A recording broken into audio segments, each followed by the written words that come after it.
இது என்னன்னு தெரியுதா? இது வந்து குழி முயல். இந்த விஐபி எங்கள் வீட்டுக்கு எப்படி வந்தாங்க அதை பார்த்துட்டு நம்ம வேத வசனத்துக்கு நேரா போகலாம். இதுக்கு ஒரு கண்ணில் வந்து அடிபட்டுடுச்சு, ஒரு கண்ணு மட்டும் தான் பார்வை இருக்குது. இது கொஞ்சம் ரெக்கவர் ஆன பிறகு இதை கூட்டிகிட்டு போய் விட்டுடணும். ஏன்னா ஓடி போய் முட்டிக்குது. இது எப்படி வந்தது அப்படின்னா, வீட்டுக்கு போகிற வழியில் வெயிலில் வந்து ரொம்ப பலவீனமாகிடுச்சு. கண்ணில் ஏதோ பட்டிருக்கு. அது கண்ணோட நிறமே மாறி போய் ரொம்ப மோசமான கண்டிஷனில் இதை எடுத்தோம். நாங்கள் எடுத்துகிட்டு உடனே ஹாஸ்பிட்டல் கூட்டின்னு போனோம். அங்கே பார்த்தா வெட்னரி ஹாஸ்பிட்டல் வந்து க்ளோஸ் ஆகிட்டு இருந்தது. என்ன பண்ணுறதுன்னு தெரியல, உயிர் போகிற நிலைமையாக இருந்தது. இது கொஞ்சம் பால் கொடுத்துட்டு அப்படியே வச்சுட்டு இருந்தோம். வச்சுட்டு ஏசப்பா இந்த ஜீவனை காப்பாற்றுங்க அப்படி சொல்லிவிட்டு நாங்களும் பிள்ளைங்களும் சேர்ந்து ஜெபம் பண்ணிவிட்டு கொஞ்சம் நேரம் ரெஸ்ட் எடுக்க வச்சோம்.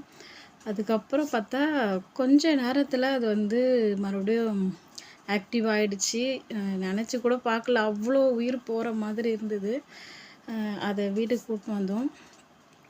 இது வந்து கொஞ்ச நாள் இது ரெக்கவர் ஆன பிறகு இதை கூட்டின்னு போய் விட்டுடலாம் அப்படி சொல்லிட்டு. இந்த குழி முயல் பார்த்திங்கன்னா இது ரொம்ப பயந்த சுபாவமாக இருக்குது.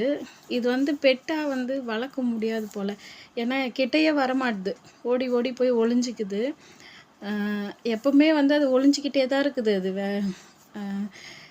இந்த குழி முயல் இதை பற்றி வேதத்தில் வந்து இன்றைக்கி 2 வசனங்களை நம்ம பார்க்கலாம்.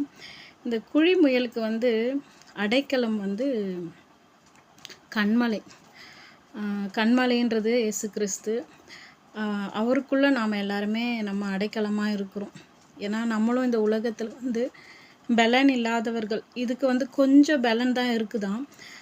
வேதத்தின்படி வந்து இதுக்கு சத்துவம் இல்லாமல் இருந்தாலும் இதோட வீடு வந்து கன்மலை மேலே கட்டப்பட்டிருக்குதாம். அப்போ இது ரொம்ப பாதுகாப்போடு இருக்குது அப்படின்றத நம்ம பார்க்குறோம். வேதத்தில் 104வது சங்கீதம் எடுத்துக்கலாம்.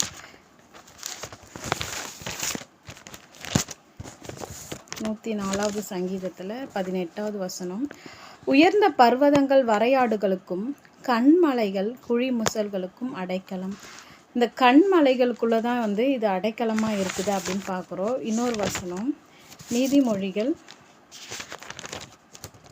30ல்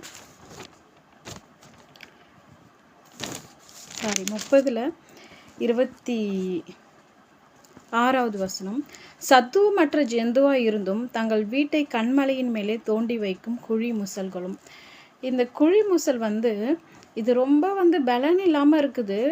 இதை போய் தொட்டால் கூட இது பயப்படுது. இது கிட்டையே வரமாட்டேங்குது. ஆனால் இதை வந்து பூமியில் சிறியவர்களாக இருந்தும் இது வந்து மகா ஞானம் உள்ளவைகள் அப்படின்னு சொல்லிட்டு சாலமோன் சொல்கிறாரு.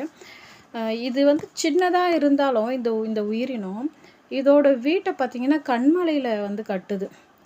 கண்மலையில் வந்து நிறுத்தப்பட்டவர்கள் வந்து ஒரு நாள் அசைக்கப்படுவதில்லை. நாமளும் கூட இந்த உலகத்தில் வாழறதுக்கு பலன் இல்லாமல் இருந்தாலும், நம்ம சத்துவமற்ற சூழ்நிலையில் இருந்தாலும், ஆண்டவராகிய இயேசு கிறிஸ்துவை நம்ம அடைக்கலமாக கொள்ளும் பொழுது நிச்சயமாக நமக்கு வந்து ஒரு பாதுகாப்பும் ஒரு பலமும் கிடைக்கும், பாதுகாப்பு கிடைக்கும்.